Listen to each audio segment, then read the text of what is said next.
Assalamualaikum warahmatullahi wabarakatuh. Waalaikumsalam warahmatullahi wabarakatuh. Selamat pagi dan salam sejahtera bagi semua.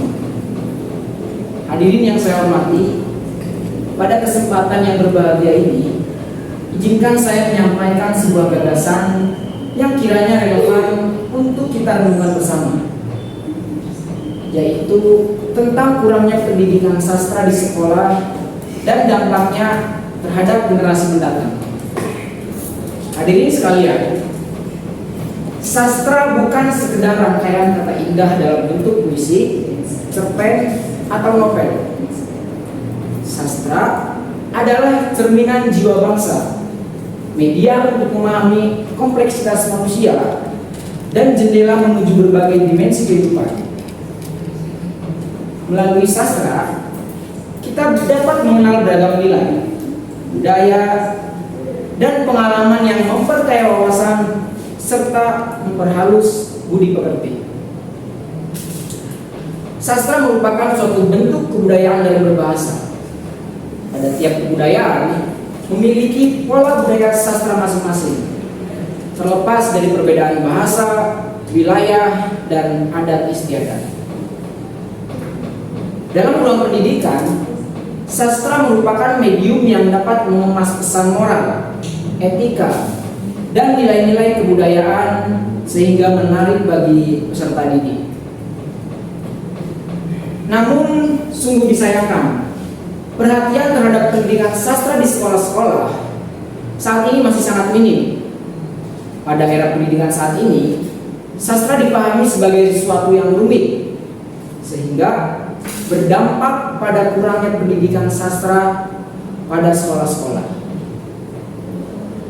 Apabila sastra mulai ditinggalkan dalam ruang-ruang pendidikan, maka minat peserta didik pada karya sastra akan menurun.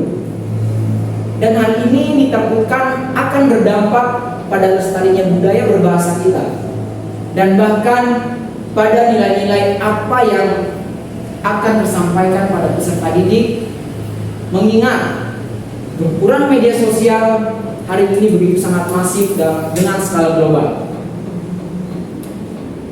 Mata pelajaran bahasa Indonesia seringkali hanya berfokus pada tata bahasa, analisis struktur teks, dan keterampilan menulis formal.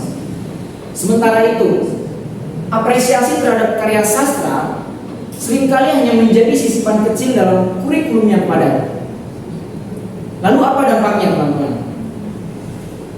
Generasi muda kita kehilangan kesempatan untuk mengembangkan empati, imajinasi, dan daya kritis mereka.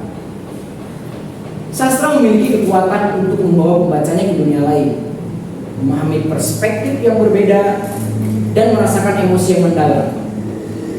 Tanpa sastra, anak-anak kita mungkin tumbuh menjadi individu yang lebih pragmatis, tetapi kurang peka terhadap kompleksitas kehidupan dan nilai-nilai kemanusiaan. Hadirin yang saya hormati, dampak kurangnya pendidikan sastra juga terasa dalam kemampuan literasi generasi muda. Tanpa paparan terhadap karya sastra berkualitas, mereka cenderung mengalami kesulitan memahami teks yang kaya makna dan bernuansa. Hal ini pada akhirnya memengaruhi kemampuan mereka dalam berpikir kritis, menganalisis, dan menyampaikan gagasan dengan baik. Selain itu, minimnya pendidikan sastra juga berkontribusi pada lemahnya identitas budaya bangsa.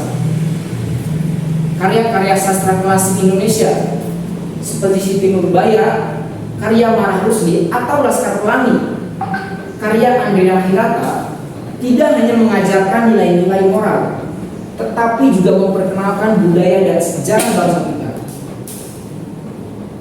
Jika generasi muda tidak memperkenalkan pada karya-karya ini, bagaimana mereka dapat mencintai dan memahami akar budaya mereka sendiri?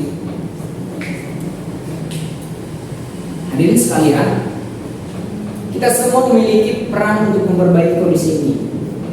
Pemerintah dapat mempertimbangkan untuk memberikan porsi yang lebih besar bagi pendidikan sastra dan kurikulum.